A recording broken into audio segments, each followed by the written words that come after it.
Hello dear students. पिछले video में हम लोग देखे थे इंडिकेटर्स के बारे में। पीएच चेंज हमारे एवरीडे लाइफ को कैसे इफेक्ट करता है उसके बारे में देखे थे।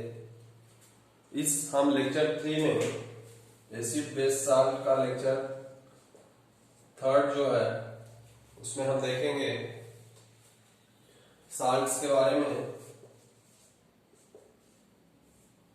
साल्ट का तो हम जानते हैं कि ये न्यूट्रल होता है, लेकिन यहाँ पे इसके बारे में कुछ हम एक्स्ट्रा पढ़ेंगे कि टाइप्स ऑफ साल्ट जैसे कितने तरह का होता है। टाइप्स तो 3 तरह का साल्ट होता है। पहला एसिडिक होगा, दूसरा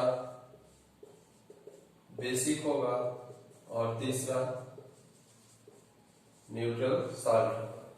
एसिडिक साल्ट जब होगा मतलब कुछ उसमें एसिडिक कैरेक्टरिस्टिक होगा तो उसका पीएच क्या होगा, तो लेस देन 7। आप जानते हैं कि 0 से 7 से कम होगा तो वो रेंज एसिडिक रेंज कहलाता है पीएच स्केल पे।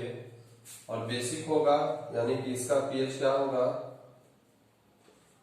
तो ग्रेटर देन 7 होगा, हल्का सा ज्यादा होगा, ऐसा नहीं कि 10, 12, 14 ऐसा नहीं हो सकता है।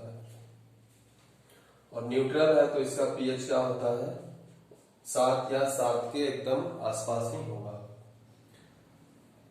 अब ये 3 तरह का साल्ट है तो तीनों अलग अलग तरीके से बनता भी होगा, तो हम 1 बाय 1 देखते हैं। पहला हम एसिडिक साल्ट के बारे में देखते हैं कि ये कैसे बनता है। इसका एक एग्जांपल देखेंगे।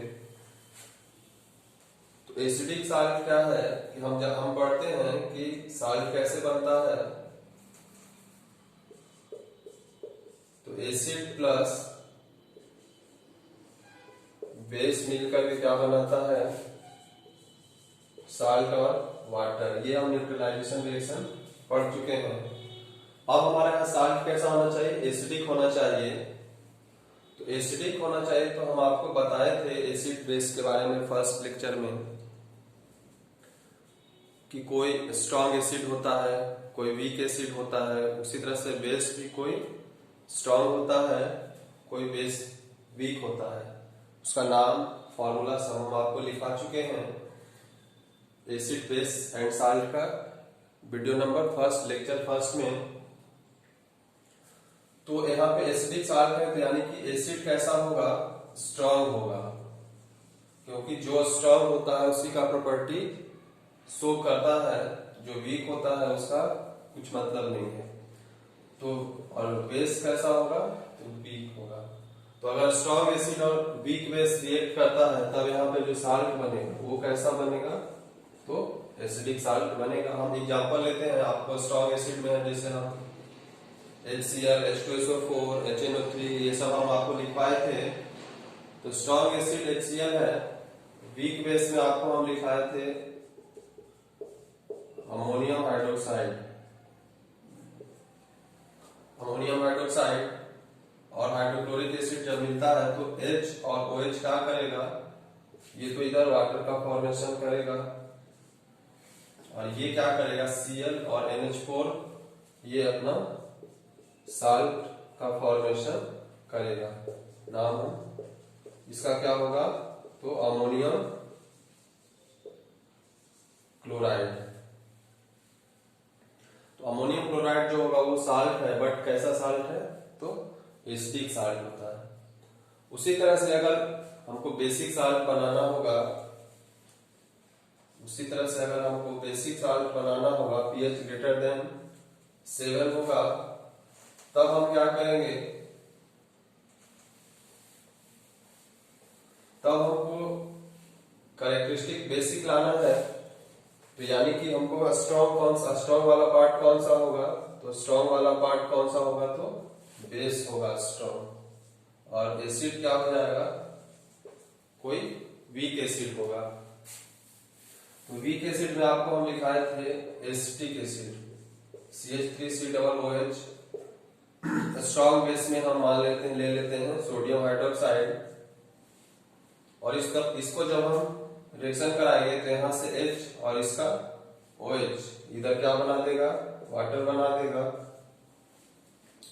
और यहाँ पे बचा CH3COO और यहाँ पे Na, तो Na क्या होगा, इसके साथ आकर के जुड़ जाएगा CH3COO और Na को हम यहाँ पे लिखते हैं।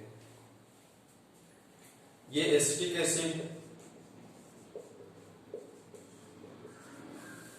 एसिड सोडियम हाइड्रोक्साइड, तो इसका नाम हो जाता है सोडियम एसीटेट। Sodium acetate. तो ये जो सोडियम एसीटेट हुआ वो क्या होगा, हमारा बेसिक साल्ट होगा। उसी तरह से अगर हमको न्यूट्रल साल्ट बनाना होगा, pH अप्रॉक्स 7 इक्वल टू 7 भी न्यूट्रल साल्ट बनाना होगा, तब क्या करना होगा हमको,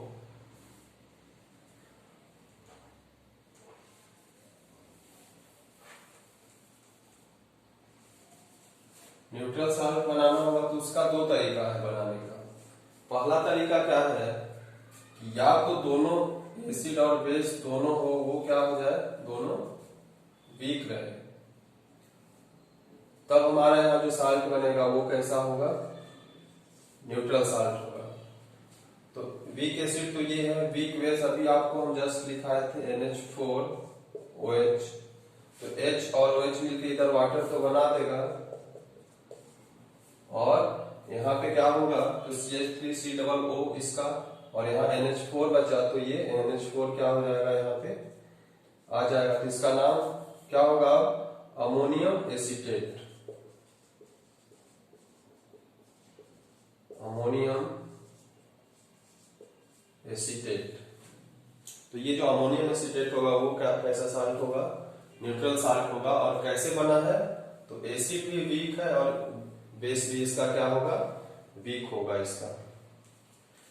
दूसरा तरीका क्या होगा न्यूट्रल साल्ट बनाने का ही, कि दोनों स्ट्रॉन्ग हो, मतलब एसिड भी स्ट्रॉन्ग हो और बेस भी स्ट्रॉन्ग हो, तब भी न्यूट्रल साल्ट क्या होगा, वहां पे फॉर्मेशन होगा। तो हम एग्जांपल लेते हैं, कोई एक स्ट्रॉन्ग एसिड जैसे HCl ही ले लिए, बेस में स्ट्रॉन्ग बेस ही लेना है तो NaOH ले लिए, तो H और OH को वाटर बना दिया, और यहाँ पे Cl बचा, Na क्या बना देगा, सोडियम क्लोराइड। तो ये जो साल्ट है ये क्या है, न्यूट्रल साल्ट है, लेकिन कैसे बना है, तो स्ट्रॉन्ग एसिड और स्ट्रॉन्ग बेस से बना है। तो ये हमारा साल्ट था, साल्ट का प्रॉपर्टी कैसे कैसे उसको फॉर्मेशन हम करते हैं, कितने तरह का साल्ट होता है। अब हम देखते हैं, अब हम कुछ साल्ट के बारे में पढ़ेंगे, स्पेसिफिक साल्ट के बारे में, उसका प्रिपरेशन कैसे किया जाता है, उसका यूजेस क्या है। तो सबसे पहले कोई भी साल्ट का फॉर्मेशन जो होता है लेबोरेटरी में, उसका फॉर्मेशन होगा, तो हम सबसे पहले देखते हैं जो सबसे लेबोरेटरी का सबसे कॉमन साल्ट जो है, जिसका ज्यादा सबसे ज्यादा यूज होता है, वो होता है सोडियम क्लोराइड। सोडियम क्लोराइड क्या है, इसको हम लोग, सोडियम क्लोराइड तो नाम है, केमिकल नेम, ऐसे इसको कॉमन नेम क्या बोलते हैं, कॉमन साल्ट कहते हो, यही टेबल साल्ट कहलाता है।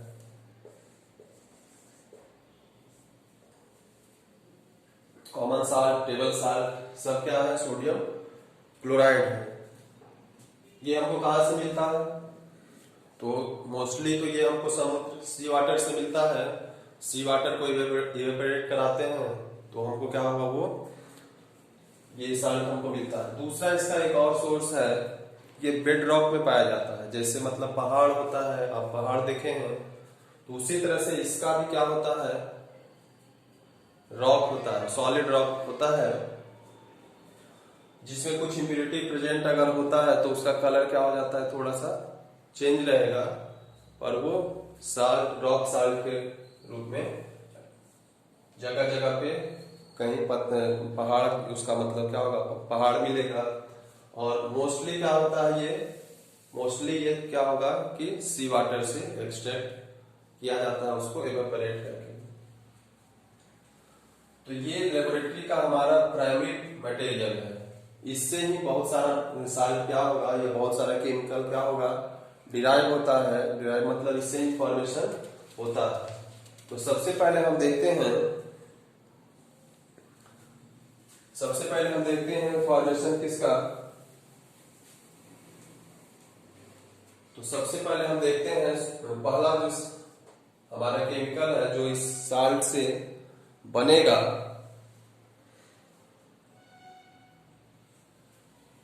तो हम सबसे पहला पढ़ते हैं सोडियम हाइड्रोक्साइड के बारे में। साल्ट नहीं है, लेकिन ये हमारा जो कॉमन साल्ट है, टेबल साल्ट है, उससे ही ये इसका फॉर्मेशन होता है, इसलिए हम इसको पढ़ते हैं।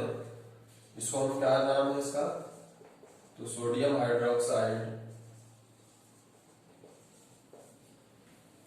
सोडियम हाइड्रोक्साइड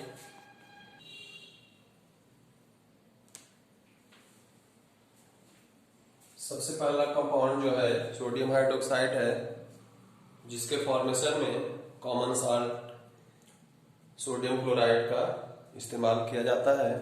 अब ये कैसे होता है, तो किसी भी जिस कंपाउंड के बारे में हम यहाँ पढ़ेंगे, जिस केमिकल के बारे में पढ़ेंगे, उसका दो चीज पढ़ना है। पहला प्रिपरेशन उसका कैसे करेंगे, और दूसरा उसका यूज क्या है। तो सोडियम हाइड्रोक्साइड का प्रिपरेशन सबसे पहले जो मेथड होता है, कभी कभी क्वेश्चन आता है कि किस मेथड से हम उसको, इसका प्रिपरेशन किस मेथड से होता है। उसका मेथड का नाम है क्लोर अल्कली प्रोसेस। क्लोर alkali process. अब इसका नाम क्लोर अल्कली प्रोसेस क्यों होता है, ये लास्ट में आपको समझ में आएगा। तो सबसे पहले इसका प्रिपरेशन कैसे होता है, तो ये प्रोसेस का ये नाम है, बट इसका मेथड क्या है, तो कहता है कि जब when electricity is passed through an aqueous solution of sodium chloride,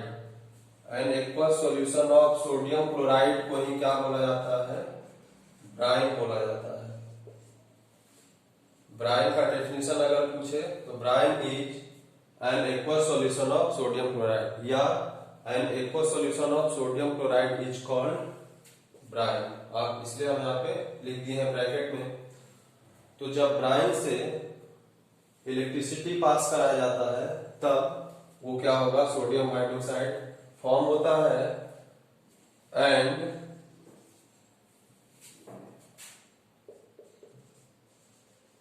hydrogen and chlorine gas is released. ये दोनों गैस भी रिलीज होता है, हाइड्रोजन भी होता है रिलीज, और क्लोरीन गैस, दोनों गैस रिलीज होगा। तो देखिए इसी को हम यहाँ पे बनाए हैं कि यहाँ पे aqueous solution of sodium chloride, मतलब सोडियम क्लोराइड को वाटर में आप डिजोल्व कर लें, साल्ट सॉल्यूशन बना लें, और उसमें जब हम इलेक्ट्रिसिटी पास कराएंगे, यहाँ पे हम एक सेल जोड़ दिए हैं। तो इलेक्ट्रिसिटी जब हम पास कराएंगे, तो जैसे इलेक्ट्रिसिटी पास होगा तो ये रिएक्शन स्टार्ट होगा। यहाँ पे इलेक्ट्रिसिटी जब पास कराएंगे हम, तो ये रिएक्शन होगा। यहाँ पे एक्वस सॉल्यूशन सोडियम क्लोराइड है वाटर के साथ, तो क्या बनेगा, सोडियम हाइड्रोक्साइड एक्वस फॉर्म में है, मतलब वो सॉल्यूशन में ही रह जाएगा। हाइड्रोजन गैस है, और दूसरा गैस क्लोरीन गैस बनेगा।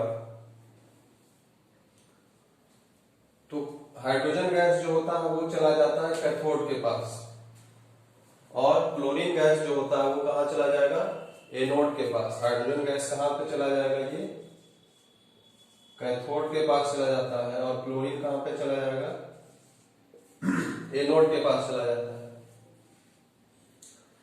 और ये जो NaOH है, सोडियम हाइड्रोक्साइड, ये क्या है, अल्कली है, क्योंकि ये एक्वस फॉर्म में है, वाटर सोल्यूबल। हम बताए थे कि वाटर सोल्यूबल बेस जो होता है वो अल्कली कहलाता है। तो ये अल्कली है, क्यों, क्योंकि ये एक्वस फॉर्म में, एक्वस मतलब वाटर में डिजॉल्व हो गया, तो ये अल्कली है। तो अब आपको समझ में आया होगा कि इस मेथड को क्लोर अल्कली क्यों कहते हैं, क्योंकि क्लोरीन यहाँ पे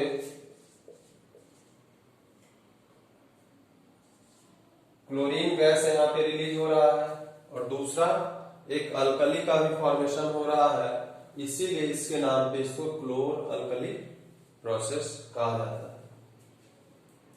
अब इस रिएक्शन से जो भी 3 प्रोडक्ट बना है, हमको अभी NaOH बनाना था, हमको केवल NaOH बनाना था, लेकिन इसके अलावा भी 2 और भी प्रोडक्ट हमको यहाँ पे मिला है, जिसको हम बाय प्रोडक्ट कहते हैं, जैसे हाइड्रोजन गैस है, क्लोरीन गैस। तो ये रिएक्शन इतना इंपॉर्टेंट है कि इसका 3 चीज यहाँ पे हमको प्रोडक्ट में मिला है, और तीनों का ही इंडस्ट्रियल मतलब काफी जगह इंडस्ट्रियल इसका यूज होता है। तो हम 1 बाय 1 इस सब का यूज आपसे पूछा जाता है, तो इसको हम देखते हैं। सबसे पहले हम हाइड्रोजन का यूज देखते हैं, हाइड्रोजन का यूज कहाँ पे होता है। तो सबसे पहले उसका फ्यूल ईंधन के फॉर्म में होता है, जिससे जो जेट वगैरह चलता है, तो जेट वगैरह रॉकेट, उसमें क्या होगा, फ्यूल हाइड्रोजन गैस से ही बनाया जाता है। दूसरा है मार्गेराइन। मार्गेराइन का होता है कि जस्ट लाइक बटर, ये खाने वाला चीज है, एडिबल पार्ट होता है, पॉलीसेचुरेटेड फैट होता है, जैसे बटर हम लोग खाते हैं ब्रेड में लगा के, वैसे ही ये होता है। जिसको कि कोलेस्ट्रॉल का प्रॉब्लम है, जिसको कोलेस्ट्रॉल नहीं खाना है, उसके लिए ये मार्केट में इस फॉर्म में थोड़ा ये हेल्दी फूड माना जाता है, तो वो मार्गेराइन है, जस्ट लाइक बटर है। फिर इसका यूज है अमोनिया फॉर फर्टिलाइजर।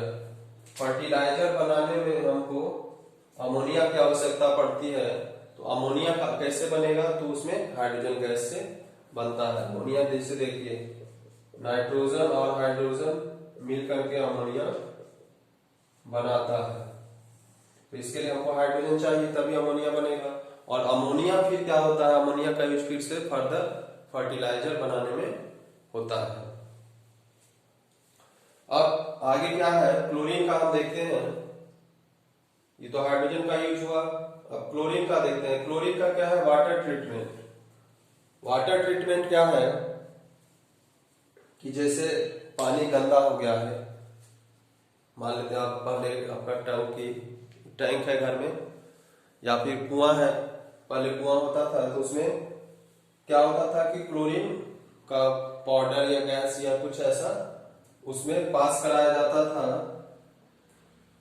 या अभी आपके यहाँ वाटर सप्लाई जो आता होगा, उसको क्या किया जाता है, वाटर ट्रीट करके भेजा जाता है। मतलब उसमें कीटाणु वगैरह क्या होता है, मार करके, इससे क्या होता है, इससे पास कराने से जो बैक्टीरिया वगैरह है वो क्या होता है, जर्म्स वगैरह वो खत्म हो जाते हैं। दूसरा है पीवीसी। पीवीसी क्या है, PVC poly vinyl chloride. PVC का पाइप सब देखते होंगे, या जो वायर पे कवर रहता है, वो सब भी पीवीसी का ही होता है। फिर है CFC, क्लोरोफ्लोरोकार्बन, तो वहां पे भी क्लोरीन चाहिए। क्लोरोफ्लोरोकार्बन क्या है, तो क्लोरोफ्लोरोकार्बन सबका इस्तेमाल आप घर में AC यूज करते होंगे, फ्रिज यूज करते होंगे, तो वहां पे जब आप फ्रिज खोलते होंगे तो देखते होंगे कुछ इवेपोरेट हो रहा है, तो वहां पे यही CFC ही वहां पे इवेपोरेशन होता है। नेक्स्ट है पेस्टिसाइड। पेस्टिसाइड क्या होता है कि कहीं भी खेतों में अनवांटेड वीड्स या पेस्ट वहां पे आ जाते हैं, जो फसल को नुकसान करते हैं, तो उसको मारने के लिए इसका पेस्टिसाइड का यूज किया जाता है। अब नेक्स्ट है सोडियम हाइड्रोक्साइड, जो कि हमको यहाँ पे प्रिपेयर करना था, तो उसका यूज कहाँ हुआ, तो उसका यूज सोप और डिटर्जेंट बनाने में भी होता है।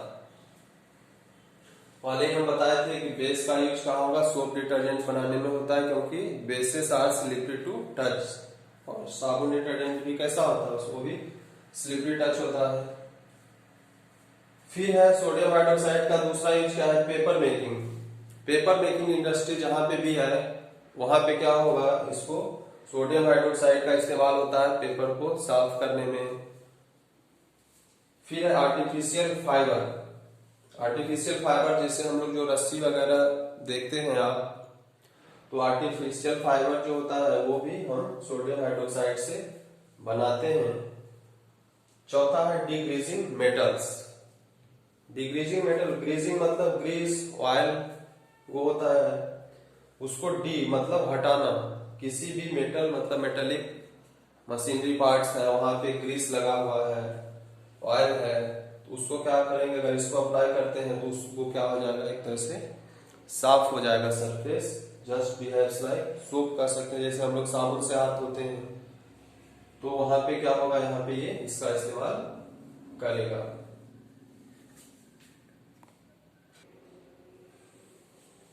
नेक्स्ट कंपाउंड है हमारा ब्लीचिंग पाउडर।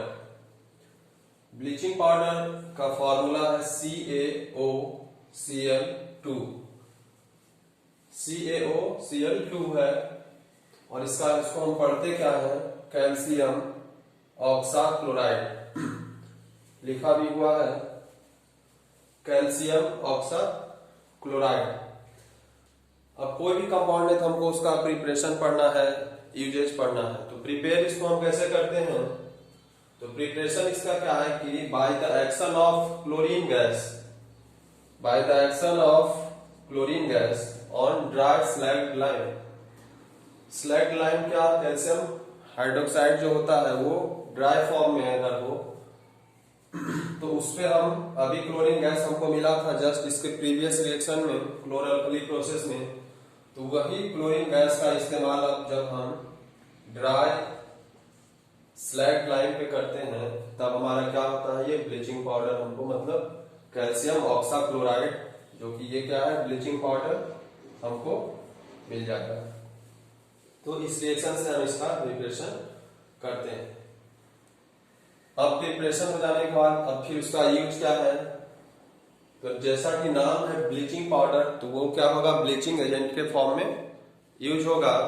ब्लीचिंग एजेंट क्या है, तो किसी चीज को ब्लीचिंग एजेंट मोस्टली होता है क्या, कलर रिमूवर होता है, मतलब कलर को क्या करता है वो ब्लीच करता है, मतलब हटाता है। तो उसका यूज कहाँ कहाँ है, तो पहला for bleaching wood pulp in paper factory. Paper factory में पेपर का कैसे बनता है, तो घास लकड़ी उसी सबको सड़ा गला के बनता है, तो सड़ाने गलाने के बाद उसमें कुछ गंदगी जो होता है उसको साफ करते हैं, तभी तो पेपर इतना वाइट होता है। तो पेपर वाइट करने के लिए क्या है, इसी चीज का इस्तेमाल होता है।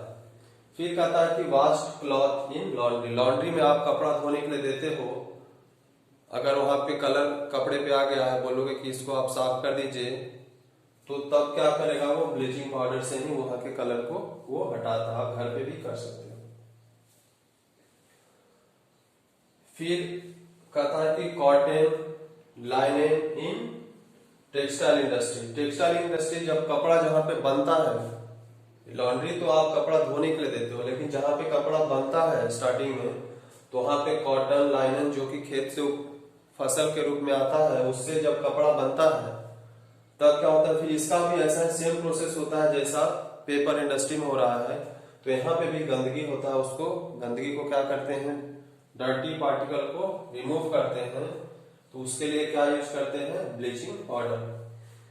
फिर इसका दूसरा यूज है as an oxidising agent in many chemical industry. बहुत सारे केमिकल इंडस्ट्री में ऑक्सीडाइजिंग एजेंट के रूप में यूज होगा। ऑक्सीडाइजिंग एजेंट मतलब खुद ये क्या होगा, रिड्यूस होगा, ऑक्सीडाइज दूसरे को करेगा। तीसरा है for disinfecting drinking water to make it free of germs. अभी आपको हम बताए थे कि आपके घर में अगर टैंक होगा ऊपर, जो कि आपके घर में वाटर सप्लाई आता होगा, वहां पे क्या होता है कि ये पाउडर मिला के सप्लाई किया जाता है, ताकि उसके पानी का जो भी कुछ जर्म्स वगैरह अगर हो तो वो क्या हो जाए, समाप्त हो जाए और वो पीने लायक हो जाए। तो ये हमारा इसका प्रिपरेशन हुआ। और ये यूजेस जितना आपसे बोला जाए, 2 यूज 3 यूज जितना भी बोला जाए वो आप वहां पे लिखोगे। नेक्स्ट कंपाउंड है हमारा baking soda, sodium bicarbonate. Baking soda मतलब खाने वाला सोडा, हम लोग इसको किचन में इस्तेमाल करते हैं। इसका नाम है सोडियम हाइड्रोजन कार्बोनेट या सोडियम बाइकार्बोनेट भी कहते हैं। यहाँ सोडियम बाइकार्बोनेट लिखा हुआ है, यहाँ सोडियम हाइड्रोजन कार्बोनेट, दोनों सेम नाम है, दोनों इसी का नेम है। और कॉमनली इसका ये बेकिंग सोडा इसका केमिकल नेम हुआ, सॉरी ये इसका कॉमन नेम हुआ और ये इसका केमिकल नेम हुआ। इसका यूज हम किचन में करते हैं। अगर आपको कोई क्रिस्पी पकौड़ा वगैरह बनाना होगा तो हम उसमें क्या करते हैं, थोड़ा सा अगर बेकिंग सोडा डाल देंगे तो वो पकौड़ा जो होगा वो क्रिस्पी होगा। अब इसका है कि इसको प्रिपेयर कैसे करते हैं, प्रिपरेशन इसका क्या है, तो सोडियम क्लोराइड, देखिए ये बार बार हमारा क्या हो रहा है, यूज हो रहा है, इसीलिए इसको काफी ये यूजफुल है। हर मतलब बहुत ज्यादा केमिकल्स जो होता है वो इससे प्रिपेयर किया जाता है। तो सोडियम क्लोराइड है, वाटर, कार्बन डाइऑक्साइड, और उसमें एक तीसरा एक नया प्रोडक्ट है अमोनिया। अमोनिया गैस होता है, इसको जब हम अभी अमोनिया पढ़े थे कि फॉर्मेशन ऑफ अमोनिया में वो हाइड्रोजन का यूज पढ़े थे, तो वही ये अमोनिया है। जब इस सबको हम रिएक्ट कराते हैं तो हमारा जो हमको चाहिए बेकिंग सोडा, वो बेकिंग सोडा का यहाँ फॉर्मेशन होता है। इसके अलावा भी एक प्रोडक्ट अमोनियम क्लोराइड का फॉर्मेशन होता है, जो कि इससे हमको अभी मतलब नहीं है, क्योंकि हम क्या पढ़ रहे हैं, बेकिंग सोडा का प्रिपरेशन, बेकिंग सोडा हमको मिल गया। अब ये जो बेकिंग सोडा होगा, अब ये बेकिंग सोडा का यूज हम कहां कहां करते हैं, तो बेकिंग सोडा का यूज हम सबसे पहला यूज कहां करेंगे, तो दिखा हुआ है कि for making baking powder, baking powder का फॉर्मेशन में हम करते हैं। अब आपको दो चीज है, बेकिंग सोडा और बेकिंग पाउडर में कभी कभी डिफरेंस पूछता है। तो बेकिंग सोडा सिंपल क्या है, sodium hydrogen carbonate, sodium bicarbonate को ही हम बेकिंग सोडा कहते हैं। और इसका यूज होगा use to make crispy pakora.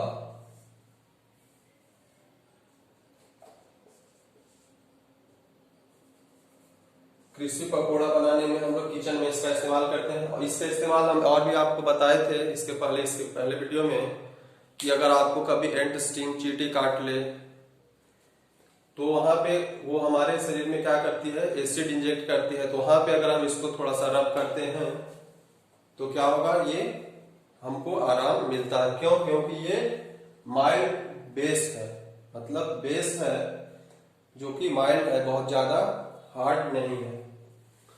तो ये बेकिंग सोडा हुआ। अब इसी बेकिंग सोडा से ही बेकिंग पाउडर बनाते हैं।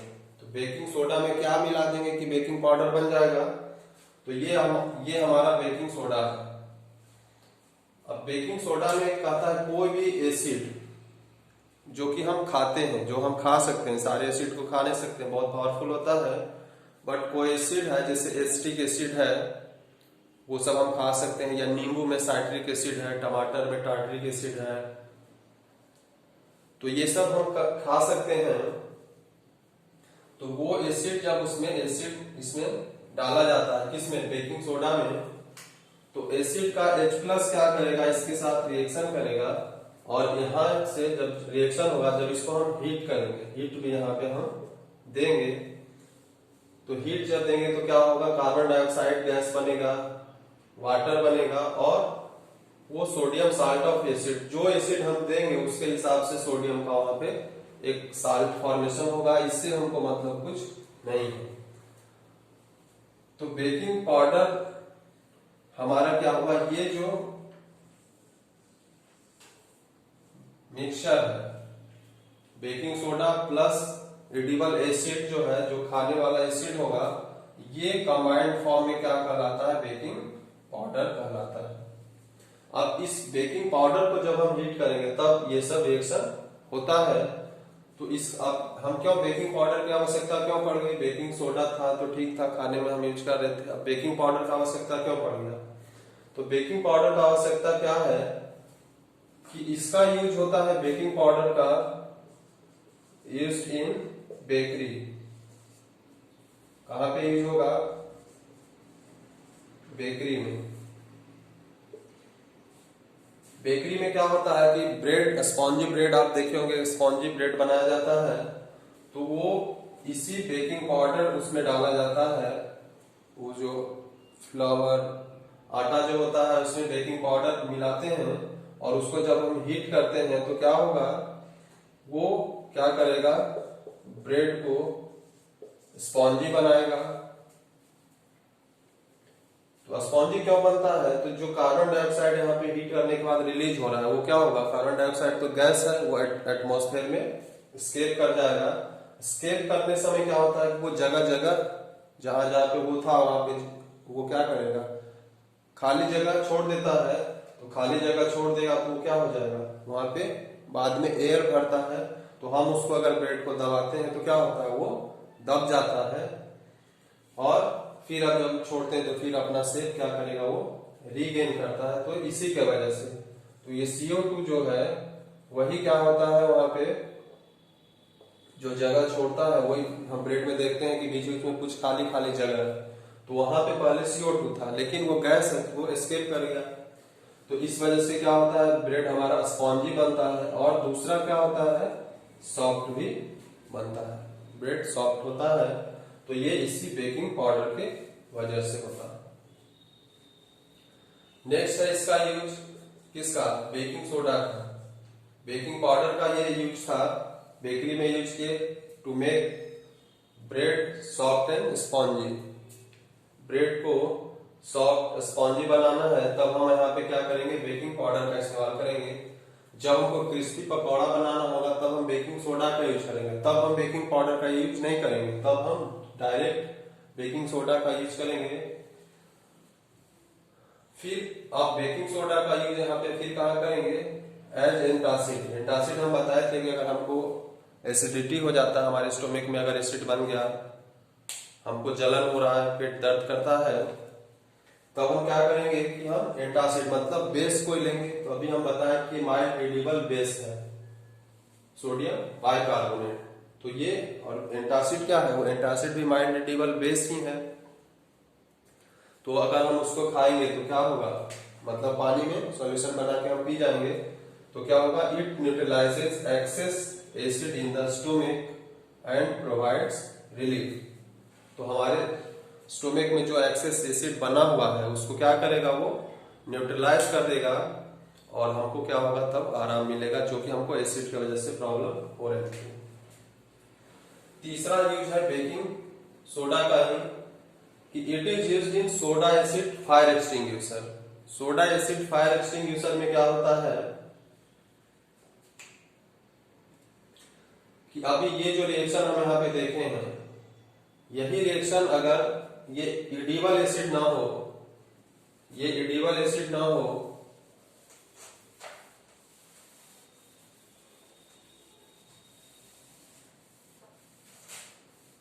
कोई एसिड हो जो पावरफुल हो, जैसे मान लेते हैं HCl है, तब भी क्या होगा, उसका रिएक्शन क्या होगा, यही होगा, कार्बन डाइऑक्साइड रिलीज होगा, H2O रिलीज होगा और इधर सोडियम साल्ट बन जाएगा यहाँ पे। तो ये रिएक्शन क्या होता है, फायर एक्सटिंग्विशर में होगा। तो फायर एक्सटिंग्विशर में ये रिएक्शन होने से क्या हुआ, तो फायर एक्सटिंग्विशर का आप जानते हैं काम क्या है, कहीं पे आग लगा हुआ है तो आग को बुझाने में, तो आग को बुझाने में हम ये भी जानते हैं कि कार्बन डाइऑक्साइड गैस का यूज होता है। तो देखते हो फायर एक्सटिंग्विशर वाला अगर वो आग कभी बुझा रहा होगा तो उसमें व्हाइट झाग निकलता है, तो वो क्या है, वो यही चीज है, कार्बन डाइऑक्साइड है। तो फायर एक्सटिंग्विशर के अंदर भी यही रिएक्शन होता है। फायर एक्सटिंग्विशर में तो सिलिंड्रिकल फॉर्म होता है, आप देखे होंगे, तो ट्यूब इन ट्यूब होता है, पहले एक बड़ा सा ट्यूब होता है, उसमें एक अंदर ग्लास का, ये तो टीन का होगा, ये ग्लास का होता है। मान लेते हैं कि इसमें रखा हुआ है सोडियम बाइकार्बोनेट, सोडियम बाइकार्बोनेट, इसमें एसिड रखा हुआ है और आप देखे होंगे कि ऊपर की टाइप का निकला हुआ होता है और यहां से फिर पाइप यहाँ पे निकला हुआ होता है। तो क्या होता है कि जब भी हमको यूज करना होता है क्या करेंगे, इसको उल्टा करके फर्श पे जोर से धक्का देंगे तो इसका जो की होता है यहाँ तक होगा, ये अंदर ग्लास का है, तो जैसे ही धक्का देगा तो ये क्या हो जाएगा, ये टूट जाएगा। और ये जब यहाँ से टूटेगा तो एसिड क्या होगा, इसमें मिल जाएगा। तो एसिड जब इसमें मिलेगा तो यहाँ पे अब रिएक्शन स्टार्ट हो जाएगा, ये रिएक्शन स्टार्ट हो जाएगा। और ये रिएक्शन स्टार्ट होगा तो कार्बन डाइऑक्साइड बनने लगेगा। अब कार्बन डाइऑक्साइड जब बनने लगेगा तो ये बाहर जाने का रास्ता खोजेगा, और जब यहाँ पे वहां पकड़ने वाला होता है, और दूसरा यहाँ रेगुलेटर भी होता है, रेगुलेटर को आप ओपन करेंगे तो यहाँ से गैस आप ये निकलेगा, जहाँ पे आग लगा हुआ है वहां पे आप उसको डाल सकते हैं। तो ये सोडा एसिड फायर एक्सटिंग्विशर का इंग्रेडिएंट भी होता है बेकिंग सोडा।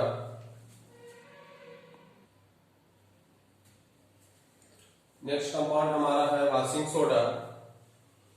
इसका फॉर्मूला यहाँ पे लिखे हैं सोडियम Na2CO3.10H2O।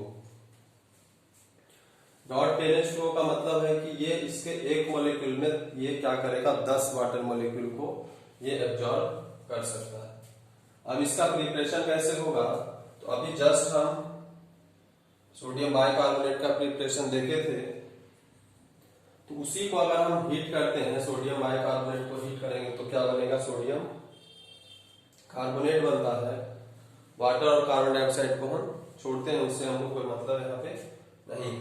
अब यही सोडियम कार्बोनेट को फिर एक्सेस वाटर के साथ जब ऐड किया जाता है तब क्या करता है कि 1 मोलिक्यूल ऑफ सोडियम कार्बोनेट क्या करेगा, 10 मोलिक्यूल ऑफ वाटर को एब्जॉर्ब करता है। और ये तब ये एब्जॉर्ब फॉर्म में क्या होगा, जब वाटर वो एब्जॉर्ब कर चुका होगा तब उसको हम कहेंगे वॉशिंग सोडा।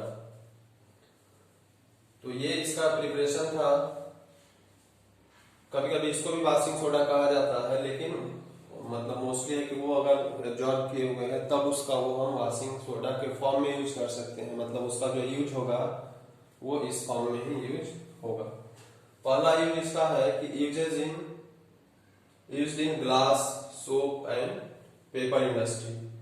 तो नाम ही इसका वॉशिंग सोडा, इसको सफाई करने के लिए, जो डर्टी पार्टिकल है उसको साफ करने के लिए, तो ग्लास इंडस्ट्री में भी डर्टी पार्टिकल को साफ करने के लिए, सोप इंडस्ट्री, पेपर इंडस्ट्री, ये सब में गंदगी को साफ करने के लिए वॉशिंग सोडा का यूज किया जाता है। दूसरा यूज है use as cleaning agent for domestic purpose. आप अपने घरों में डिटर्जेंट, सर्फ यूज करते हैं, पहले इसका भी इस्तेमाल होता था वॉशिंग सोडा का, हालांकि इसके इस्तेमाल से कपड़ा जल्दी खराब हो जाएगा, तो इस वजह से इसका इस्तेमाल अब बंद हो गया है। हम लोग हाई क्वालिटी का सोप, डिटर्जेंट यूज करते हैं जो कि थोड़ा सॉफ्ट होता है। तीसरा यूज है it is used for removing permanent hardness of water. Permanent hardness of water क्या होता है कि अगर वाटर में कैल्शियम और मैग्नीशियम का साल्ट, कैल्शियम मैग्नीशियम का क्लोराइड या सल्फेट, मतलब कैल्शियम क्लोराइड हो या मैग्नीशियम क्लोराइड हो, कैल्शियम सल्फेट हो या मैग्नीशियम सल्फेट हो, ये साल्ट अगर वाटर में डिजॉल्व है तब वो क्या होगा, ये परमानेंट हार्डनेस कॉज करता है। परमानेंट हार्डनेस का मतलब क्या होगा कि आप अगर उसमें सोप का यूज करोगे तो वो ज्यादा लेदर झाग का फॉर्मेशन नहीं करेगा, आपको पीने में भी उसका टेस्ट क्या होगा, थोड़ा खराब लगेगा। तो ये जब है, ये सब जब होता है तब हम कहते हैं ये क्या करता है, permanent hardness of water cause करता है। और इसी कैल्शियम और मैग्नीशियम का अगर बाइकार्बोनेट हो, कैल्शियम बाइकार्बोनेट हो या फिर मैग्नीशियम का बाइकार्बोनेट हो, तो ये टेम्पररी हार्डनेस कॉज करता है। Temporary hardness of water. तो ये टेम्पररी हार्डनेस कोई ज्यादा प्रॉब्लम का चीज नहीं है। इसको आप सिंपल आप अगर हीट कर देते हैं कुछ देर के लिए, तब भी ये वाटर से हार्डनेस क्या हो जाएगा, रिमूव हो जाएगा। ये साल्ट क्या हो जाएगा, नीचे बैठ जाता है। ऊपर से पानी को आप छान ले, अच्छे से पी सकते हैं। परमानेंट हार्डनेस क्या है कि ये हीट करने से रिमूव नहीं होगा। तब हम उसमें क्या करते हैं, अगर ये चीज हम उसमें वॉशिंग सोडा उसमें डालते हैं, तब क्या करेगा, वो हार्डनेस को रिमूव कर देगा। तो इसलिए इसका इस्तेमाल इसके टेम्पोररी नहीं, परमानेंट हार्डनेस को रिमूव करने में करते हैं। नेक्स्ट चीज है कि it is used for manufacturing of borax. एक सोडियम कंपाउंड होता है, कंपाउंड ऑफ सोडियम बोरेक्स, इसको हिंदी में सुहागा कहते हैं। आप मुहावरा पढ़े होंगे, सोने पे सुहागा, मतलब सुहागा ज्वेलरी इंडस्ट्री में उसका सोने का रिफाइनिंग वगैरह उस प्रोसेस में होता है। तो यही बोरेक्स के फॉर्मेशन में भी क्या होता है, वॉशिंग सोडा का इस्तेमाल किया जाता है।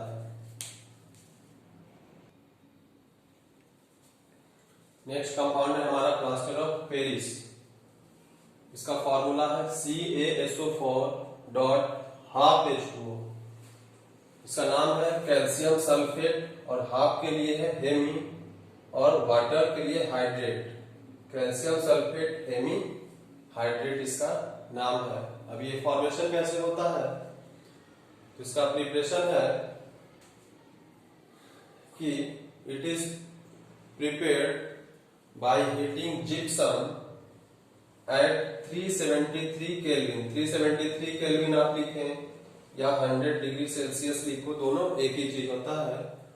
तो अगर इसको आप वर्ड में लिखना चाहते हैं तो लिखेंगे it is prepared by heating gypsum at 373 kelvin to form plaster of Paris and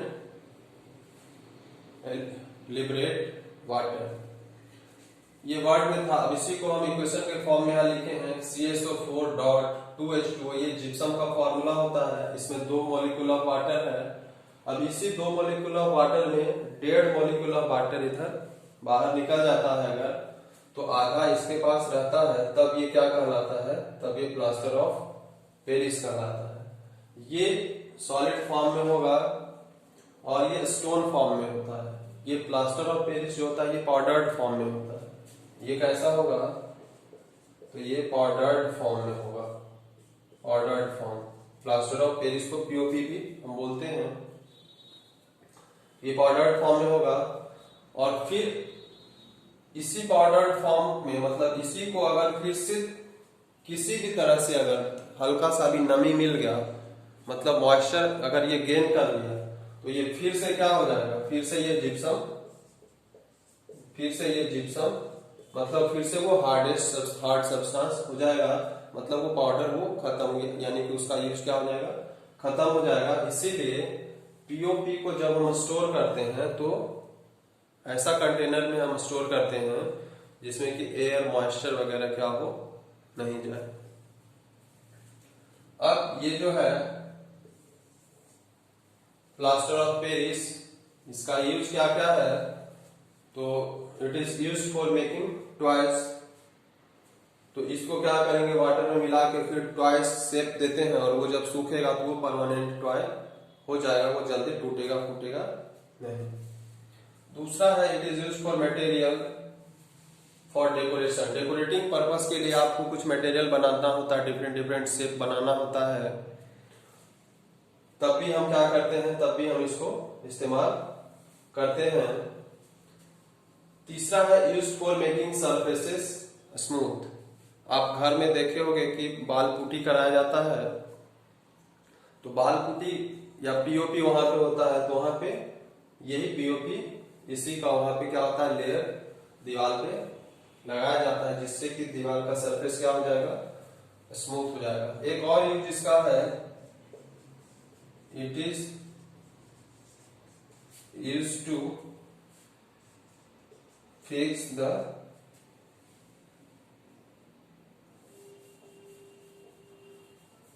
it is used fix the position of fractured bone।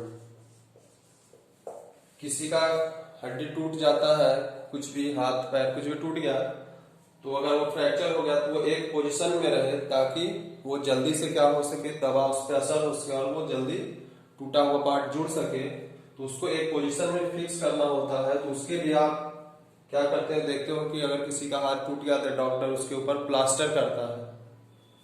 तो प्लास्टर क्या है, तो यही प्लास्टर ऑफ पेरिस है। इसी को वो पाउडर को क्या करता है, कपड़ा के बीच बीच में रख के फिर वो लगा देता है, जिससे कि वो परमानेंट हो जाता है और बोन उसके अंदर जो होता है वो मूवमेंट कम होगा, तो दवा वहां पे क्या होगा, ज्यादा असर होगा। तो ये डिफरेंट यूजेस हुआ इसका, प्रिपरेशन का तरीका। इसी चीज को आप वर्ड में भी लिख सकते हो। जितना भी आप रिएक्शन है इसी का अगर वर्ड में लिखना हो तो when gypsum is heated at this temperature this and this is formed। Next है वाटर ऑफ क्रिस्टलाइजेशन। तो क्वेश्चन कभी कभी आ जाएगा आपको बोर्ड में कि वाटर ऑफ क्रिस्टलाइजेशन क्या है, या किसी साल्ट का बोलेगा कि इसका वाटर ऑफ क्रिस्टलाइजेशन कितना है। तो वाटर ऑफ क्रिस्टलाइजेशन क्या है, the fix number of water molecule present in one formula unit of A salt. एक फॉर्मूला यूनिट ऑफ साल्ट में कितना वाटर मॉलिक्यूल प्रेजेंट है। तो उसका कुछ हम एग्जांपल आपको देते हैं, जैसे प्लास्टर ऑफ पेरिस अभी आप पढ़े, कैल्शियम सल्फेट, हेमीहाइड्रेट, तो उसमें कितना वाटर मॉलिक्यूल मौजूद है, तो हाफ है। जिप्सम है तो जिप्सम में अभी आप पढ़े कैल्शियम सल्फेट डॉट 2H2O, इसमें कितना वाटर मॉलिक्यूल है, 2 है। वॉशिंग सोडा अभी आप पढ़े कि एक मॉलिक्यूल कितने वाटर को रखता है, तो 10 मॉलिक्यूल ऑफ वाटर को रखता है। उसी तरह से एक कॉपर सल्फेट होता है, तो कॉपर सल्फेट अपने साथ क्या करता है, ये 5 मॉलिक्यूल ऑफ वाटर को ये रखता है अपने साथ।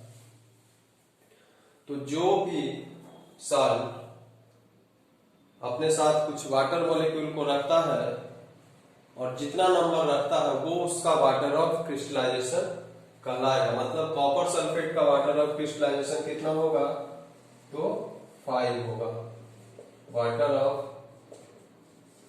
क्रिस्टलाइजेशन। तो कॉपर सल्फेट का water of crystallisation 5, washing soda का 10 हो जाएगा, जिप्सम का 2 हो जाएगा, प्लास्टर ऑफ पेरिस का हाफ हो जाएगा। तो इस तरह से हम वाटर ऑफ क्रिस्टलाइजेशन, अब यहाँ पे देखिए वाटर ऑफ क्रिस्टलाइजेशन होता क्या है एक्चुअली, इसके बारे में आपको हम थोड़ा सा कॉपर सल्फेट से पता चलेगा कि कॉपर सल्फेट आपके लेबोरेटरी में होगा। अगर आप कभी जाओगे, अभी कभी टीचर से स्कूल में डिमांड करिएगा, तो कॉपर सल्फेट को अगर हम चाइना डिश में, यहाँ पे कॉपर सल्फेट पाउडर है,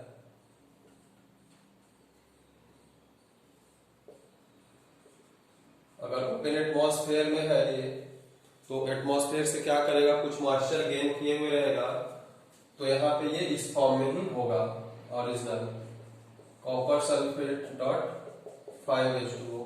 तब ये कैसा कलर का होगा, तब ये ब्लू कलर का होगा। लेकिन जैसे ही हम इसको क्या करेंगे, हीट करेंगे, तो जब हम हीट करने लगेंगे तो क्या होगा, वहां का वाटर धीरे धीरे क्या होगा, इवेपोरेट हो जाएगा। तो वाटर जब इसका इवेपोरेट हो जाएगा तो अब ये क्या होगा, इसका वाटर यहाँ से हट जाएगा, तो इसका कलर भी क्या हो जाएगा, चेंज हो जाएगा। ब्लू से ये क्या हो जाएगा, व्हाइट हो जाएगा। और फिर से जैसे ही हम हीट को क्या करेंगे, बंद कर देंगे, फिर से ओपन एटमॉस्फेयर में है, जैसे ही ठंडा होगा, और ठंडा होगा तो एटमॉस्फेयर से क्या करेगा, वो मॉइस्चर गेन करेगा। तो फिर से मॉइस्चर अगर वो गेन करेगा तो फिर से वो 5H2O क्या करेगा, गेन करेगा, तो फिर से ये व्हाइट से फिर से ब्लू हो जाएगा। तो ये आप बस 1 मिनट का एक्सपेरिमेंट है, आप लेबोरेटरी में देख सकते हैं। तो ये कॉपर सल्फेट अभी किस कलर का है, यहाँ पे ये ब्लू कलर का होगा। तो हमारा चैप्टर का थ्योरी पार्ट समाप्त हो गया है। अगर आपको क्वेश्चन आप कहीं भी एनसीईआरटी कहीं से आप बनाएं, कम से कम एनसीईआरटी का सारा क्वेश्चन बना ले, क्योंकि आपका जो भी बोर्ड एग्जाम है वो एनसीईआरटी को ही स्ट्रिक्टली फॉलो करता है, तो आप उसको बनाएंगे तो ज्यादा अच्छा होगा। बाकी आप कोई भी बुक फॉलो कर सकते हैं, कोई भी कुछ बना सकते हैं, सैंपल पेपर कहीं से भी बना सकते हैं। और अगर आपको क्वेश्चन इस चैप्टर के किसी भी क्वेश्चन में परेशानी है तो आप कमेंट कर सकते हैं, या फिर हमारे टेलीग्राम चैनल जो है यही नाम से बना हुआ है, जो हमारा चैनल का नेम है ग्रेविटी एडू पॉइंट। तो ग्रेविटी एडू पॉइंट है हमारा टेलीग्राम ग्रुप। आप इसको जाकर सब्सक्राइब कर लीजिए या इसको आप ज्वाइन कर लीजिए, और वहां पे आप हमको प्रॉब्लम क्या कर सकते हैं अपना भेज सकते हैं, जिससे कि हम आपको बाद में सॉल्यूशन वहां पे हम आपको प्रोवाइड कर सकें। अगर कोई कभी किसी भी सब्जेक्ट में मैथ साइंस कभी भी परेशानी हो तो ये ग्रेविटी एडू पॉइंट से टेलीग्राम चैनल बना हुआ है, और फेसबुक पे भी इसका पेज बना हुआ है ग्रेविटी एडू पॉइंट से। आप वहां पे भी हम उसको पेज को लाइक कर सकते हैं, ताकि आपको रेगुलर अपडेट मिलते रहेगा कि कब कौन सा वीडियो आ रहा है, या जब वीडियो यहाँ से डाला जाएगा तो आपको उसका नोटिफिकेशन मिल जाएगा। चैनल को भी आप सब्सक्राइब कर लेंगे ग्रेविटी एडू पॉइंट, ताकि आपको आगे और भी वीडियो मिलता रहे। Thank you.